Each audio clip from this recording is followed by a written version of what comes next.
Nowadays, every second person tend to buy everything online through e-commerce websites, whether it's Flipkart, Amazon, Myntra, and so many other e-commerce websites. We buy something or the other online. But कभी ऐसी situation जरूर होती है कि आपने वो product online order नहीं किया था, फिर भी वो आपके डोर स्टेप पे डिलीवर हो रहा है। तो आपके और सामने वाली कंपनी के बीच में कोई कॉन्ट्रैक्ट तो नहीं है कि आपको वो सामान लेना पड़ेगा एंड उसकी पेमेंट देनी पड़ेगी, but still there is an obligation on you to not keep that product and सामने वाले को वो प्रोडक्ट वापस कर देना। आपके ऊपर जब कोई बिना कॉन्ट्रैक्ट बने लीगल ऑब्लिगेशन आती है, such type of contracts are nothing but quasi contracts.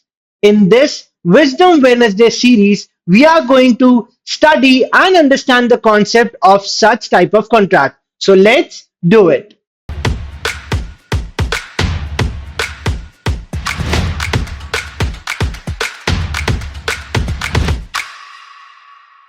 So here I am, this side CS Siddhant Singh, one of the faculty at Legal Edge and initiated by Top Ranker. In this session, we are going to study under three concepts. That is, first, आप लोग quasi contract का meaning and concept समझेंगे. Then, how it is different from normal contracts जहाँ पे all essentials available है, फिर भी quasi contract में obligation आती है जबकि contract है ही नहीं. And third, there are few related provisions which is being provided under Indian Contract Act 1872. So under meaning and concept, quasi contract की definition तो कहीं भी नहीं दी गई है, but there are few meaning out of the provisions जो हम session के एंड में जरूर पढ़ने वाले हैं, तो प्लीज इस सेशन को एंड तक देखिएगा। मीनिंग में है, it is an obligation which is enforced by law on one party to avoid unjust enrichment of that party। मतलब किसी भी एक पार्टी का गलत फायदा unjust enrichment नहीं होना चाहिए अगर कोई जानबूझ के वो चीज कर रहा है तो। मतलब अगर ए ने गलती से कोई से भी गुड्स बी के घर पे डिलीवर कर दिए और बी ने अगर उन गुड्स का यूज कर लिया, तो बी के ऊपर एक ऑब्लिगेशन है कि तुम गलत फायदा नहीं उठा सकते ए के गुड्स का, क्योंकि ए वो गुड्स किसी दूसरी पार्टी का डिलीवर करने वाला था। अब यहां पे जब हम देख रहे हैं कि इट इज एन ऑब्लिगेशन, ये ऑब्लिगेशन कहां से आती है? सिंस क्वाजाई कॉन्ट्रैक्ट में दोनों पार्टीज के बीच में कॉन्ट्रैक्ट तो है नहीं, so this obligation is imposed by law, that is court of law, without there is existence of any offer and acceptance। मतलब यहां पे principle of justice equity follow किया जाता है। मतलब किसी का भी गलत फायदा ना उठाया जाए, everyone has to be have a proper principle of justice। That is what is there in meaning and concept। But the question comes, ये नॉर्मल कॉन्ट्रैक्ट से कैसे डिफर होगा? I will tell you that thing. Normal contract में क्या होता है? There are few essential elements to make up a contract. Like first, there has to be an offer, when it is accepted it becomes a promise. Promise when supported with a consideration will become an agreement. An agreement when enforceable by law becomes a contract। But यहां पे ऐसे कोई से भी essential elements नहीं होते हैं। मतलब there is no offer, no acceptance. तो on the very face of it ये तो डिफर कर गया है कि कॉन्ट्रैक्ट और क्वाज़ी कॉन्ट्रैक्ट अलग होते हैं, but there are few obligations which arises. अब ये ऑब्लिगेशंस कहां से आती हैं? There are few sections which are provided in Indian Contract Act, that is section 68 से लेके 72 के बीच में ये provisions बताए गए हैं।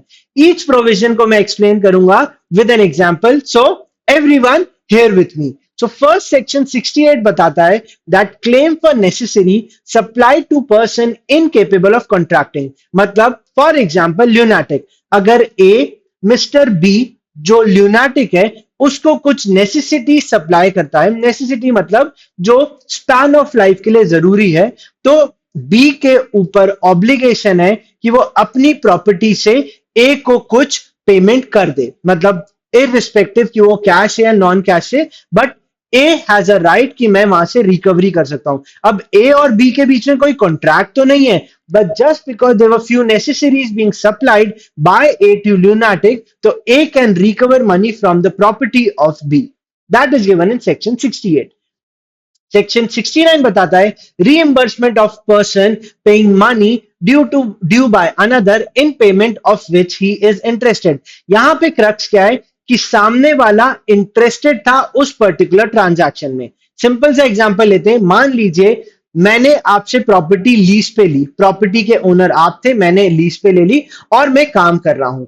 अब आपने उस प्रॉपर्टी के ऊपर कोई टैक्स पे नहीं किया था, रेवेन्यू डिपार्टमेंट वाले आ गए और टैक्स मुझसे क्लेम करने लगे, मैंने टैक्स का पेमेंट उनको कर दिया। अब आपके और मेरे बीच में कोई कॉन्ट्रैक्ट तो नहीं था, पर आपके ऊपर एक ऑब्लिगेशन थी, हमारे बीच में एक लीज डीड थी, बट कोई ऐसा कॉन्ट्रैक्ट नहीं था कि आप मुझे कोई सा पेमेंट करेंगे या मैं आपको कोई पेमेंट करूंगा, या मैं लीज रेंटल जरूर पे करूंगा, but there was no such contract कि आप मुझे पेमेंट करेंगे।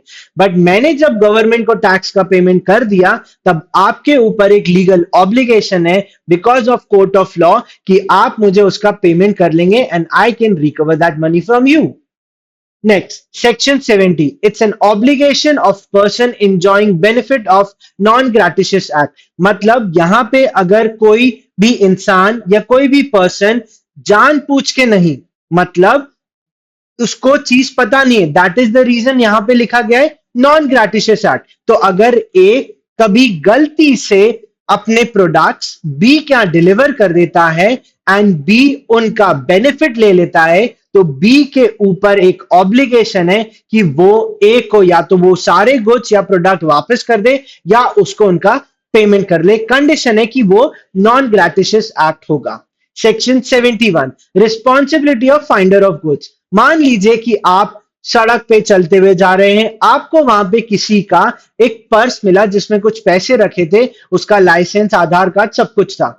अब ये आपका कोई कॉन्ट्रैक्ट तो नहीं था विथ द पर्सन जिसका वो पर्स था, बट आपके ऊपर because of principle of justice एक ऑब्लिगेशन है कि यार किसी के कमाए हुए पैसे हैं और ये उसका वॉलेट, मुझे उसको वापस कर देना चाहिए। तो आप इसको as a bailee, like the concept done in bailment पे, you have to take proper care of those goods. And the last section, section 72 states liability of a person to whom money is paid or thing delivered by mistake or under coercion. Somewhere similar to section 70 ही है। मतलब यहां पे important चीज क्या है कि गलती से अगर मैंने गुड्स आपके पास छोड़ दिए और आपने उन गुड्स का यूज कर लिया है, तो आप मुझे उसका पेमेंट कर लेंगे। इंपॉर्टेंस क्या है कि वहां पे कुछ मिस्टेक होना जरूरी है, मतलब मेरी गलती से मैंने गुड्स आपके यहां डिलीवर कर दिए। So that was all defining the concepts of quasi contract and I believe आप सब लोग को clearly समझ आ गया होगा। And wait for it, you can register for our free demo classes by clicking the link given in the description box below, and also not to forget, keep subscribing, sharing our YouTube channel. Thank you so much for watching this. Bye bye, take care.